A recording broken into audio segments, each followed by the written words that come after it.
우리가 복음서를 생각해 보면 네 가지가 있어요. 마태복음, 마가복음, 누가복음, 요한복음이 있습니다. 다 예수님에 대한 내용이에요. 근데 우리가 마태복음이 맨 앞에 있는데요. 그게 복음의 어떤 기초적인 원리, 이런 내용을 다루고 있다면 마가복음은 조금 더 깊은 내용을 다루고 있습니다. 어찌 보면 초중급 이렇게 볼 수가 있겠죠. 마태복음부터 들었으면 이해가 쉽겠지만 여기서부터 그냥 우리가 시작을 하면 좋겠습니다. 뒤에 이 요한복음은 어떤 내용이 나오냐면 영적인 세계, 우리가 지금 이 글자를 보고 있지만 보이지 않는 세계가 있거든요. 그것을 믿는 사람들이 교회에 나옵니다. 그런 영적인 세계에 대해서 이야기하고 있습니다. 근데 오늘 이 누가복음, 세 번째 책인데 이 누가복음에서는 복음의 제자에 대해서 얘기를 합니다. 난 아직 예수님 잘 믿지도 않는데 무슨 제자냐라고 할 수 있지만 언젠가는 제자로 다 부르심을 받을 수 있거든요. 모든 예수님 믿는 사람들은 결국에는 제자가 되어야 됩니다. 이 성경에 나오는 내용들을 다 따르고 행하는 자들이 되어야 된다. 특별히 누가복음에서는 실천 지침, 너희가 예수님을 믿는 자라면 어떻게 생활해야 된다. 또 너희만 잘하는 것이 아니라 우리가 알고 있는 이 복음을 다른 사람에게 전해야 된다. 이런 얘기들을 주로 다루고 있습니다. 오늘의 내용들 1절부터 한번 보도록 할게요. 1절. 예수께서 여리고로 들어가 지나가시더라. 이 복음서에는 예수님의 활동 내용이 다 담겨져 있습니다. 오늘 예수님이 여리고라는 도시, 중동 지방의 이스라엘의 한 도시로 이렇게 지나가시게 되었다고 합니다. 지난 시간에 우리가 여리고가 나왔었어요. 이 도시의 특징이 뭐냐면 낮습니다. 지면보다 낮은 도시, 250m 낮은 도시라고 보시면 돼요. 그러니까 예수님은 지금 예루살렘은 반면에 어떤 도시냐면 지면보다 750m가 높습니다. 우리가 성경을 보려면 상상력이 필요합니다. 높은 도시와 낮은 도시, 높은 사람과 낮은 사람, 정말 영광의 위대한 사람과 정말 보잘것없는 비천한 사람, 이렇게 볼 수가 있겠죠. 예수님이 영광의 왕이시기 때문에 예루살렘으로 들어가셔야 됩니다. 근데 그 전에 무엇이 필요하냐면 겸손의 왕으로서 여리고로 낮은 곳으로 들어가셔야 됐습니다. 2절에 보면 새로운 사람의 이름이 등장을 해요. 삭개오라는 사람이 등장을 합니다. 이 사람은 세리장이요 또한 부자라고 얘기를 합니다. 우리가 앞서 누가복음 18장에서 어떤 사람의 얘기가 나오냐면 세리의 얘기가 나와요. 그 세리는 어떠한 역할을 하냐면 세금을 거두는 사람입니다. 근데 그 세금을 거두는 자의 특징이 뭐였냐면 그 당시에는 이스라엘이 로마의 식민지였어요.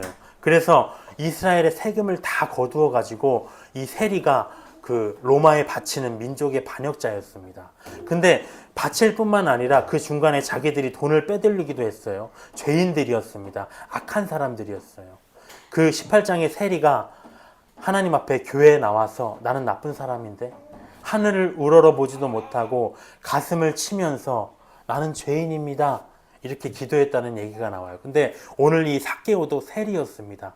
이 세리장 삭개오의 행동이 아니었을까 싶어요. 앞서 나온 내용들이. 3절에 보면 그가 예수께서 어떠한 사람인가 하여 보고자 하되 궁금했습니다. 예수님이 도대체 어떤 사람이야? 왜 그 사람에게 사람들이 많이 따르고 그 사람을 사모하고 보기를 원하는가 해서 근데 이 사람이 키가 작았다고 해요. 그래서 예수님을 보기 위해서는 어떻게 해야 됩니까? 나무에 올라갔어야 됐어요. 4절에 보면 앞으로 달려가서 보기 위하여 돌 무화과 나무에 올라가니 예수께서 그리로 지나가시게 되미니라. 예수님을 보고 싶어서 나무 위에 올라갔습니다. 엉뚱한 사람이죠. 이 돌 무화과 나무는 일반적인 우리가 무화과 열매를 맺는 나무와 달리 굉장히 크다고 해요. 그래서 사람이 올라갈 만한 나무라고 합니다. 근데 우리가 생각을 해보면 삭개오의 키가 작다는 것이 어떤 의미냐면 키가 작으면 예수님 못 보죠. 물리적인 제약이 있습니다. 근데 그 제약이 이 삭개오의 예수님을 향한 열정에 방해가 안 됐습니다. 나는 나무에 올라가서라도 봐야지. 이게 어떤 의미를 우리가 내포하고 있냐면 예수님 만나는 데는 다 장애가 있다는 것이죠. 크든 작든 간에 예수님을 만나러 나올 때마다 문제가 생깁니다. 어떤 문제? 단순히 교회가 멀리 내가 원하는 교회가 멀리 있을 수도 있어요. 또 어떤 상황이 있느냐? 어떤 가족들의 반대가 있을 수도 있습니다. 내가 교회에 나가려고 했는데 갑자기 몸이 아플 수도 있어요.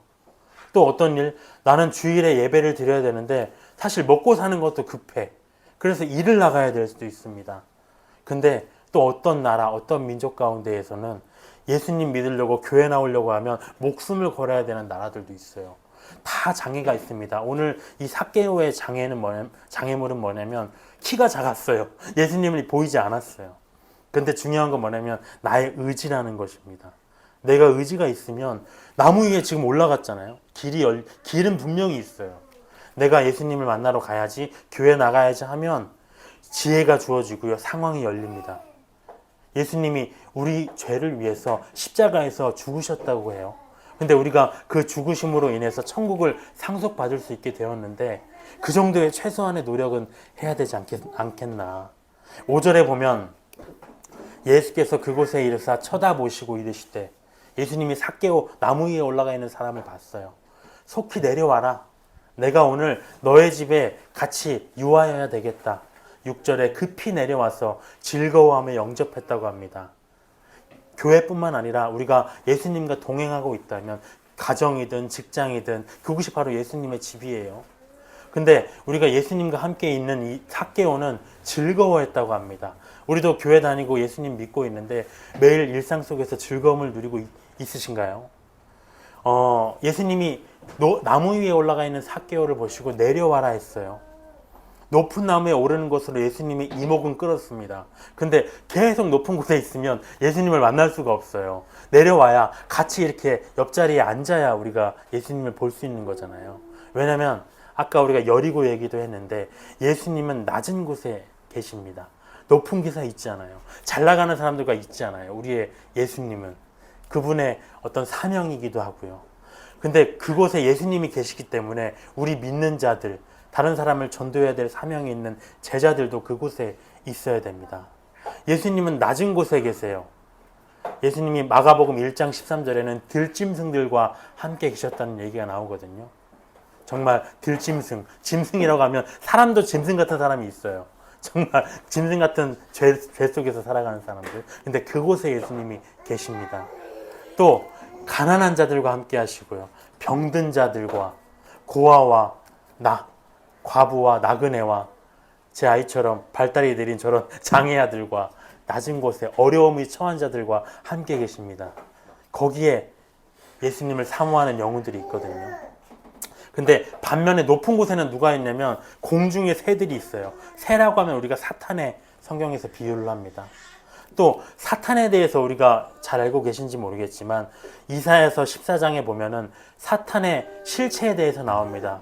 뭐라고 돼 있냐면 사탄이 하늘에 있었는데 하늘의 천사였어요, 원래는. 근데 하나님을 보니까 너무 높은 자리에 있어서 부러운 거예요. 그래서 내가 하나님보다 높아져야지, 하나님처럼 돼야지, 천사였는데, 피조물이었는데, 그러다가 그런 죄를 범하다가 이 땅에 정말 낮은 곳에 내버려짐을 당했습니다.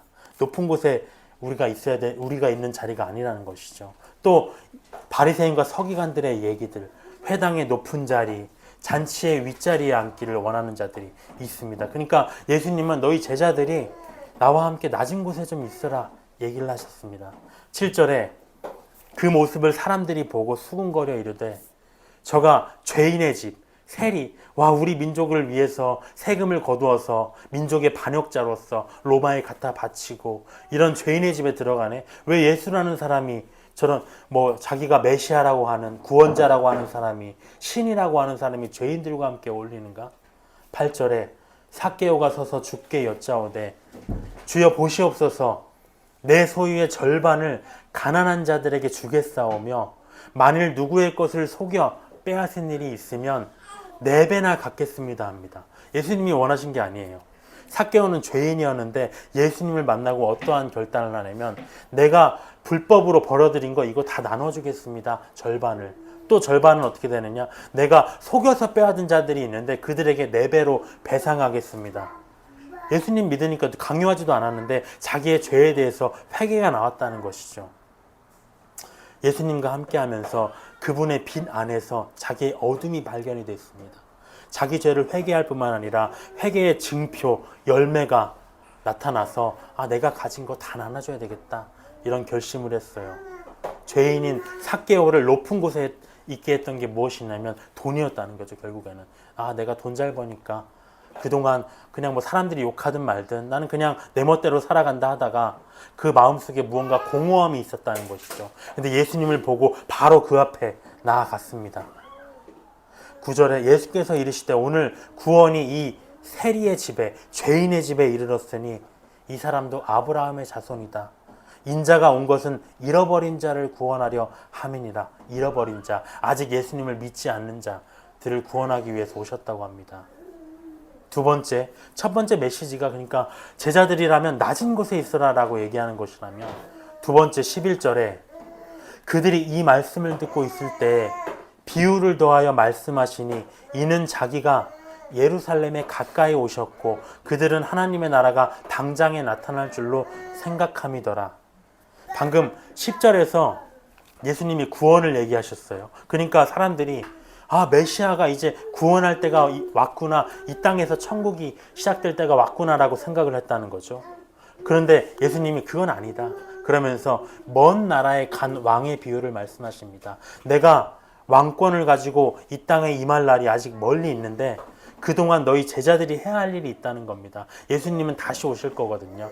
그때 십자가에서 못 박히고 죽으셨을 때 하늘로 오르셨습니다. 근데 언젠가 이 땅에 다시 내려오실 것입니다.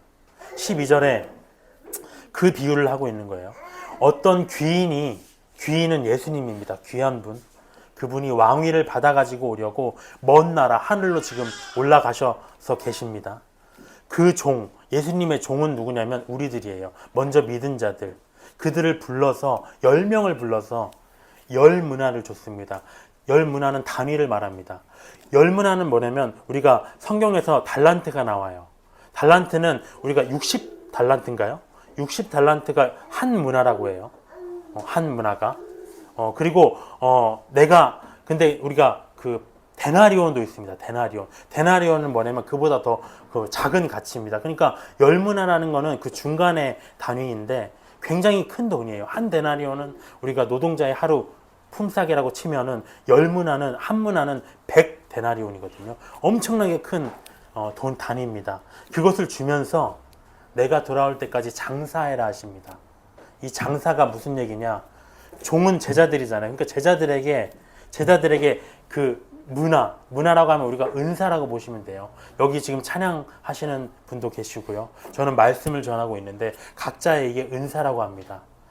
찬양을 하는 은사, 또 누군가를 전도할 수 있는 은사, 그것을 각 사람에게 하나씩 다 주셨다는 거예요. 그러면서 장사를 하라고 하셨는데 그 장사가 뭐냐면 이렇게 제가 지금 은혜자매를 통해서 또 선우를 통해서 나오신 여러분들께 복음을 전하는 것, 전도가 바로 장사입니다. 예수님이 말씀하시는 전도가 장사예요.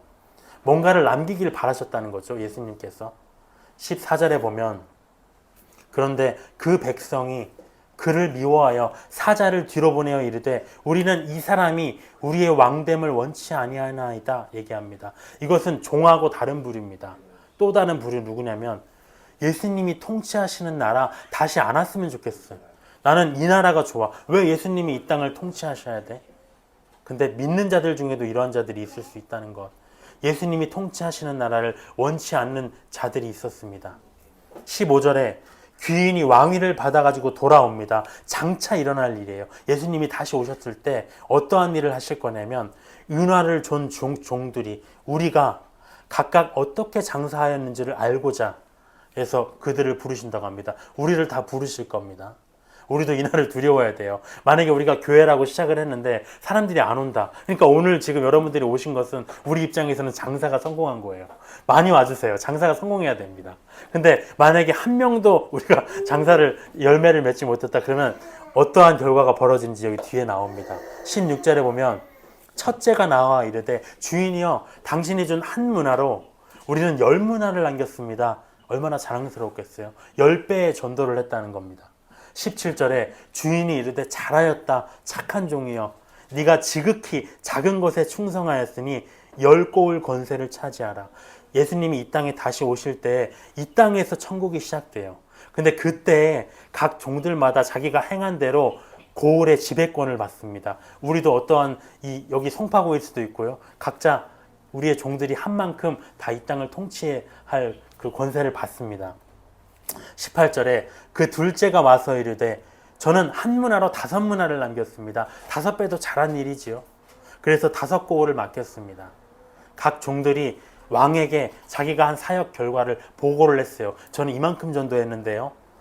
근데 그러니까 예수님이 거기에 따라서 상급을 주셨습니다. 근데 특별한 건 뭐냐면 우리가 여기 17절에 보면 네가 지극히 작은 것에 칭찬했다라고 충성했다라고 합니다.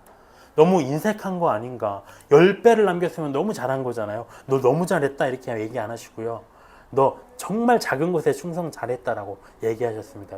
왜냐하면 예수님이 은사를 주신 거거든요. 우리가 이렇게 찬양을 하고 말씀을 전하고 할 수 있는 것도 예수님이 은사를 주셔서 우리가 이렇게 한 거지, 내가 너희에게 은사를 주어서 한 거지 너희들 스스로 한 게 아니야. 그러니까 너희는 그냥 작은 것에 충성했다 얘기하셨습니다. 근데 누가 있었냐면 아무 일도 하지 않은 게으른 종이 있었어요. 20절에 보면 또 한 사람이 와서 이르되 주인이여 보소서 당신의 한 문화가 여기 있습니다. 내가 수건으로 쌓아두었다고 합니다. 우리가 장사를 할 때 생각해 볼까요? 어떤 사람이 은행에서 돈을 정말 많이 1,000만 원을 빌렸어요. 근데 그걸 가지고 장사를 해야 되는데 그것을 집안에 묵혀두고 있으면 어떻습니까? 이자만 내야 되는 거잖아요. 이 얘기를 하고 있는 겁니다. 얼마나 그 주인이 보기에 한심했을까요? 21절에 왜 그렇게 했느냐? 왜 이 돈을 가지고 아무것도 안 했느냐 물어보니까 하나님 당신이 엄한 사람인 것 같았어요. 이게 첫 번째입니다. 왜? 하나님 당신은 무서운 분인데 내가 만약에 복음사역 사람들 전도한다고 나갔다가 실패하면 어떡하죠? 그게 두려워가지고 예수님 하나님이 혼날 게 두려워가지고 아무것도 안 했습니다. 라고 했다는 것입니다. 근데 이 종은 무엇을 몰랐느냐? 하나님은 성과를 요구하시는 게 아닙니다. 충성을 요구하시는 것이라는 거죠. 오늘 여기에 세 분의 부모님들이 오셨는데 은혜를 통해서 왔을까요? 저는 그렇게 생각 안 합니다. 은혜가 전도를 했지만 결국에는 하나님께서 부르셨다고 생각합니다. 왜인지 모르죠. 하나님께서 여러분들에게 구원의 어떤 씨앗을 뿌리고자 하셨을 거라고 생각이 듭니다. 너희들이 해야 할 일은 그냥 복음을 전하는 것뿐이야. 왜 그걸 가지고 너희들이 어떻게 될지 생각을 해서 복음을 안 전해? 이걸 책망하셨다는 겁니다. 두 번째, 왜 아무 일도 안 했는가? 하나님은 여기 21절에 보면 두지 않은 것을 취하고 심지 않은 것을 거두나이다. 이건 무슨 얘기냐면 하나님은 창조주 아니십니까? 아무것도 없는 상태에서 이 땅을 다 만드셨는데 굳이 내가 안 나서도 당신이 구원할 자 구원하시고 당신이 다 하실 수 있는 거 아닙니까? 내가 왜 굳이 나서서 이렇게 일을 하죠? 근데 이 종이 몰랐던 건 뭐냐면 하나님은 사람을 통해서 일하신다는 거죠. 모든 것을 하실 수 있지만 사람을 통해서 일을 하십니다. 그러니까 우리가 일을 했어야 됩니다. 지금 전도를 게을리해 놓고 여러 가지 핑계를 대는 거예요. 22절에 그래서 주인이 뭐라고 하느냐? 하나님이 악한 종이라고 합니다. 만약에 우리가 복음을 전하지 않으면 우리에게 이렇게 얘기하실 겁니다. 악한 종아, 내가 너의 말로 너를 심판하겠다.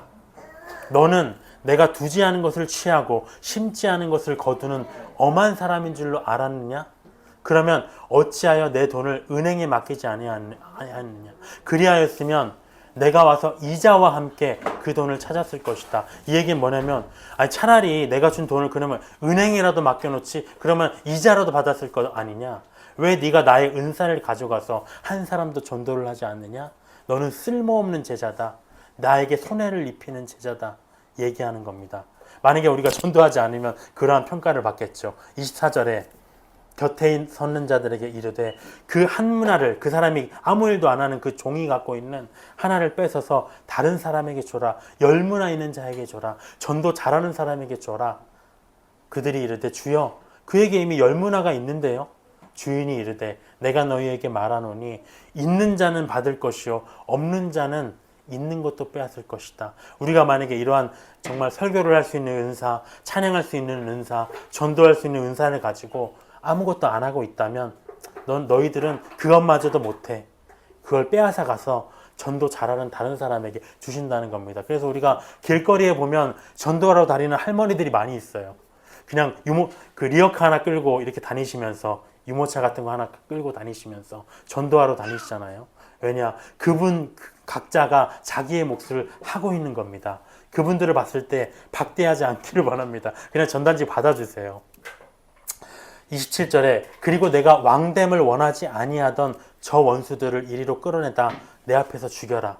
종들은 게을리하는 종, 잘하는 종이 있었습니다. 어찌됐든 예수님을 믿는 사람들이에요. 근데 예수님을 믿지 않는 사람, 예수님이 이 땅에서 왕됨을 원치 않는 사람들을 끌어내다가 죽이라고 합니다. 원수들이라고요. 하나님의 원수. 재림의 날에는 예수님의 심판이 있을 것이라는 걸 우리가 잘 알고 있잖아요. 예수님을 믿는 자는 구원을 받고 믿지 않은 자는 지옥에 들어갈 것이다. 이것이 슬픈 현실입니다. 그에게 얘기하시는 겁니다. 심판받을 것이다 얘기하고 있습니다.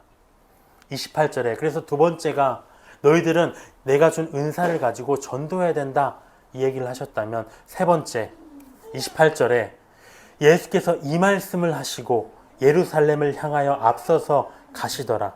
감람원이나 불리는 산 쪽에 있는 벳바게와 베다니, 여긴 그냥 지명입니다. 가까이 가셨을 때 제자 중 둘을 보내어서 이르시되 너희는 맞은편 마을로 가라. 그리로 들어가면 아직 아무도 타보지 않은 나귀 새끼가 매어 있는 것을 보리니 풀어서 끌고 와라. 이건 우리가 나귀 새끼를 보신 적이 있나요? 갓 태어난 나귀 새끼 얼마나 쓸모가 많아요. 이제 태어났기 때문에 잘 키워가지고 짐을, 그 당시에는 짐 실는 데에 썼다고 합니다. 자기의 재산이거든요. 너무 귀해요. 31절에 만일 누가 너희에게 어찌하여 푸느냐 묻거든 말하기를 주가 쓰시겠다라. 제자들에게 예수님이 시키시는 겁니다. 저기 마을로 가가지고 거기 들어가면은 나귀 새끼가 어디에 매여 있는데 그것을 끌고 와라. 근데 그 주인이 이걸 왜 가져갑니까? 물어보면 주님이 쓰시겠다고 하라. 너무 황당한 일이죠. 우리가 각자가 다 재산들이 있는데 갑자기 가가지고 자, 주님이 쓰실 게니까 통장 하나 주시죠 하면 줄 사람이 있습니까? 근데 그걸 요구하시는 겁니다. 이건 뭐냐면 다 제자들에 대한 얘기입니다. 복음 사역을 우리가 하다 보면 이거를 제자들이 실행을 해야 됐어요. 예수님의 명령을. 근데 얼마나 이해가 안 됩니까? 복음 사역을 하다 보면 이해되지 않는 일들이 일어난다는 거죠. 내가 생각한 사역의 방향이 있습니다. 방법이 있어요. 근데 하나님은 전혀 다른 방법, 안 될 것 같은 방법을, 무모한 방법을 얘기하십니다. 저도 교회를 시작하면서 생각했던 것들이 있었어요. 다른 사람들에게 어떻게 전도해야 되겠다 생각한 것도 있었는데 가는 곳마다 길이 막히더라고요. 근데 열리는 길은 다른 길인 것 같아요. 한 번도 생각해보지 않았던 길. 오늘 제자들도 예수님으로부터 그런 명령을 받습니다. 나귀 새끼. 그러니까 우리가 예수님이 예루살렘을 입성하실 때 나귀 새끼를 타시겠다고 하는데 그냥 돈을 주고 사오면 되잖아요. 사와라 그러면 더 편할 거잖아요. 근데 예수님과 3년간 종종 따라다녔기 때문에 제자들은 거기에 지인이 없다는 걸 알아요. 근데 아무도 모르는, 예수님도 모를 것 같은 사람에게 가가지고 그의 나귀 새끼를 풀어와라? 황당했을 거 아닙니까? 근데 이해되지 않았지만 그대로 순종을 했습니다. 32절에 보면 보내심을 받은 자들이 가서 그 말씀대로 만난지라. 나귀 새끼를 풀 때에 그 임자들이 이르되 왜 나귀 새끼를 푸느냐? 당연히 물어봤겠죠. 대답하되 주께서 쓰시겠다 하고 그것을 예수께로 끌고 와서 자기들의 겉옷을 나귀 새끼 위에 걸쳐놓고 예수를 태우니, 예수님이 예루살렘이라는 자기의 왕 이스라엘에 있죠. 그 도시를 들어가시는데 대단한 말을 타고 가신 게 아니라 나귀 새끼를 타고 가시고자 했습니다. 그 당시에 겸손의 왕으로 오셨기 때문에. 근데 거기에 쓸 나귀 새끼를 그 주인이 내주었다는 것이죠. 나귀는 주인의 짐을 싣고 가는 동물입니다. 우리가 우리의 각자 제자들의 운명을 보면 메인 나귀 같다는 생각을 해보신 적 없으신가요? 나와 같이 주가 쓰시는 존재가 되기 위해서는, 메인 우리가 주가 쓰시는 존재가 되기 위해서는 필요한 게 무엇인가? 절대적인 순종이라는 것이죠. 요한복음 21장 18절에 보면 예수님이 제자 베드로에게 이렇게 얘기하십니다. 내가 진실로 너희에게 이르노니 네가 젊어서는 스스로 띠뛰고 원하는 곳으로 다녔거니와 늙어서는 너의 팔을 벌리리니 남이 너에게 띠를 띄우고 원하지 않는 곳으로 데려갈 것이다. 우리 인생, 우리가 교회에 매여 살 줄로 알았습니까? 우리도 젊었을 때에는 원하던 것 하고 살았었어요. 근데 이제는 매여가지고 예수님이 자기가 원하는 곳으로 끌고 가신다고 합니다. 사도행전 20장 22절에는 바울도 이렇게 얘기해요. 나는 성령에 매여서 예루살렘으로 간다. 예루살렘에 가면 죽임을 당할 것이었거든요. 근데 성령에 매여서 간다고 합니다. 오늘 나귀도 지금 이 매인 채로 지금 있었습니다. 근데 그게 주로부터 쓰임을 받았다는 것이죠. 주가 부르셨을 때. 그 믿지 않는 자들의 입장에서는 어떨까요? 예수께 매여있는 크리스천들, 우리를 보면은 불쌍하게 느껴질 수도 있어요. 왜? 주일에 교회도 가야 되고 뭐 술도 못 먹고 또 헌금도 내야 된다는데 얼마나 불쌍하게 사냐, 귀찮게 사냐, 불쌍하게 느껴질 수도 있어요. 근데 우리의 매임이 아닙니다. 자유입니다. 오히려 우리는 언제 매여 있었느냐? 육신대로 이 세상에서 살아갈 때, 아까 어머니들께 살짝 말씀드렸는데 저도 술 많이 먹었어요. 담배도 많이 폈습니다. 제멋대로 살아서 인생이 좀 망가졌습니다. 아직도 회복 못하고 있어요.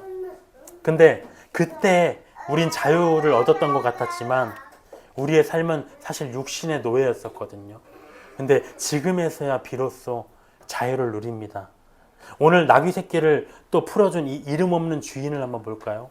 제자들은 예수님의 명령에, 이해되지 않는 명령에 그냥 순종을 해서 나귀 새끼를 얻어왔는데 이 나귀 새끼를 내어준 주인의 입장을 한번 볼까요? 이름도 없어요. 근데 저는 샤이 크리스천이라고 생각을 합니다. 드러내지 않지만 예수님을 마음속에 사모하고 있을 것. 예수님을 만나지 못했을 거예요. 근데 만났으면 제자들이 기억했겠죠. 근데 그분의 소문만 들으면서 그분을 마음속으로 흠모하고 있었을 것 같습니다. 근데 기회가 돼서 제자들이 찾아왔을 때, 헌신을 요구했을 때 그냥 말없이 순종했겠죠. 이유 없이 주진 않았을 거잖아요. 예수라는 사람에 대해서 마음속에 어떠한 마음이 있었으니까 그걸 내주었을 거잖아요. 근데 이 제자와 나귀 주인의 이 순종에, 이해되지 않는 순종의 결과는 어떠했는가? 36절에 보면 가실 때 그들이 자기의 겉옷을 길에 폈다고 합니다. 이제 예루살렘에 예수님이 들어가시는데 그 백성들이 예수님을 왕으로 추대를 합니다. 37절에 이미 감람산 내리막길에 가까이 오심에 제자의 온 무리가 자기들이 본 바 모든 능한 일로 인하여 기뻐하며 큰 소리로 하나님을 찬양하여 이르되 찬송하리로다 주의 이름으로 오시는 왕이여 하늘에는 평화요 가장 높은 곳에는 영광이로다. 37절에 보면 제자의 온 무리가 예수님을 맞이했다고 합니다. 예수님 믿는 사람은 다 제자라는 거죠. 다 크게 믿든 작게 믿든 다 제자입니다. 이 나귀 주인과 제자들의 순종의 열매로 지금 이만큼의 전도의 열매가 맺어졌어요. 그러면서 하늘에는 평화다. 왜 평화입니까? 하나님과 우리 사이에 죄로 인해서 막혀있던 담을 예수님께서 푸셨으니까, 해결하셨으니까 평화가 발생했고요. 가장 높은 곳에는 영광이다. 왜? 예수님께서 지금 하늘의 높은 곳에 영광의 자리에 오르실 것이기 때문에, 또 이 땅에 재림하셔서 다시 이 땅의 왕으로서 통치하실 것이기 때문에 그렇게 예수님을 찬양하는 제자들이 넘쳐났다고 합니다. 거리에. 근데 반대로 39절에 보면 무리 중 어떤 바리새인들이 말하되 선생이여 당신의 제자들을 책망하소서. 대답하여 이르시되 내가 너희에게 말하노니 만일 이 사람들이 침묵하면 돌들이 소리 지르리라. 종말로 갈수록 이래요. 예수님 믿는다는 이유만으로 세상이 비난하고 책망합니다. 교회에 많은 비리들이 밝혀지기도 하지만 사실 대부분의 크리스천들은 그냥 단순하게 살아가는 자들이거든요. 근데 세상이 아무리 핍박을 해도 예수님, 우리 왕을 기쁨으로 영접하는 제자들을 말릴 수가 없습니다. 로마서 8장에는 이런 얘기가 있어요. 누가 우리를 그리스도의 사랑에서 끊으리요? 환난이나 곤고나 박해나 기근이나 적신, 극심한 가난이나 위험이나 칼이랴. 예수 믿는 자들은 세상이 감당할 수가 없습니다. 막을 수가 없다는 것이죠. 돌들이 소리 지를 것이다. 그래서 세 번째는 이해되지 않아도 순종하는 것이 제자다라는 것입니다. 마지막 네 번째, 41절에 가까이 오사 성을 보시고 우시며, 예수님이 우셨다고 해요. 뭔가가 매우 안타깝고 슬프셨다는 거죠. 무엇이 슬펐을까요? 자기 백성 이스라엘을 비롯해서 온 인류가 구원에 이르기를 원했는데 믿지 않는 자들이 발생했다는 것이죠. 그래서 그들이 끔찍한 심판 속으로 들어가야 하는 자들이 발생했다는 것입니다. 42절에 보면 그걸 보시고 이르시되 너도, 여기서 너는 유대인들을 말해요. 근데 지금 믿지 않는 모든 사람들을 얘기하기도 합니다. 오늘 평화에 관한 일을 알았더라면 좋을 뻔했을 텐데 우리는 알고 있습니다. 근데 너의 눈에 숨겨졌도다. 평화에 관한 일은 복음이에요. 얘기했지만 예수 그리스도로 인한 하나님과 사람 사이의, 신과 인간 사이의 평화의 일이, 십자가로 말미암은 평화의 일이 우리에게는 깨달아졌는데 세상 사람들에게는 깨닫지 못하도록 숨겨졌다는 것이죠. 그것이 예수님은 너무 슬펐어요. 왜 나의 백성들이 다 내가 창조한 피조물들인데 누군가는 지옥에 가야 하는가? 누군가는 고통을 경험해야 되는가? 43절에 날이 이를지라, 이 날은 뭐냐면 이스라엘이 로마에게 망하는 날입니다. 근데 궁극적으로는 장차 다가올 대환란, 종말의 날이라고 우리는 알고 있습니다. 그때 너의 원수들이 토둔을 쌓고 너를 둘러 사면을 가두고 이스라엘을 둘러싼다는 것이죠. 또 너와 그 가운데 있는 너의 자식들을 땅에 메어치며 돌 하나도 돌 위에 남기지 아니하느니, 건물이 완전히 무너진다는 겁니다. 도성이 완전히 무너진다는 것이에요. 끔찍한 날이죠. 이는 네가 보살핌 받는 날을 알지 못함을 인함이니라. 성전에 들어가서 장사하는 자들을 내쫓으시며 그들에게 이르시되 기록된 바 내 집은 기도하는 집이 되리라 하였거늘 너희가 강도의 소굴을 만들었도다. 이것이 오늘 주가 쓰시려는 이 시대 우리 제자들을 향한, 믿는 자들을 향한 마지막 당부입니다. 그건 뭐냐면 성전 안에서 장사하는 자가 되지 말라는 거예요. 이 말은 뭐냐면 성전에 출입하는 교회 성도들이 기도와 같은 영적인 일보다 돈이라는 육적인 것을 추구하는 자가 되지 말아야 된다. 돈에 대한 경계를 얘기하고 있습니다. 4가지의 말씀들, 오늘의 결론들을 보면 삭개오를 통해서 어떤 얘기를 보여주셨나요? 제자들은 낮은 곳에 있어야 된다는 것이죠. 예수님이 그만 높은 곳에서 내려와라. 나를 만나려면 내려와서 나와 함께 나를 만나서 너의 집에 들어가서 먹고 나와 더불어 누리자 얘기하셨습니다. 2번째, 한 문화씩 다 받은 종들을 통해서 보여주신 건 뭐냐? 너희들이 내가 준 은사를 통해서 맡은 작은 일에 충성해라. 뭔가를 되든 안 되든 그걸 성과를 가지고 따지지 말고 열어주시는 대로, 보여주시는 대로, 만나게 하시는 대로 그때그때 최선을 다해서 복음을 전해라. 그것이 충성이다라고 합니다. 3번째, 나귀 새끼를 통해서 보여주시는 것, 말씀에 절대적으로 순종해야 된다는 것이죠. 나의 이해를 요구하는 것이 아닙니다. 내 아이가 괜찮아질까? 저도 많은 갈등 속에 있었어요. 내 아이가 괜찮아질까? 이 어떤 유전자 검사 결과를 나와서 안 된다고 했을 때 정말 좋은 결과를 얻을 수 있을까?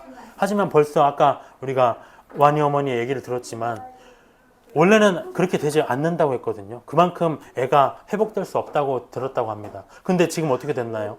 바뀌었잖아요. 근데 우리는 더 중요한 건 무엇이냐면 예수 그리스도를 믿고 있고요.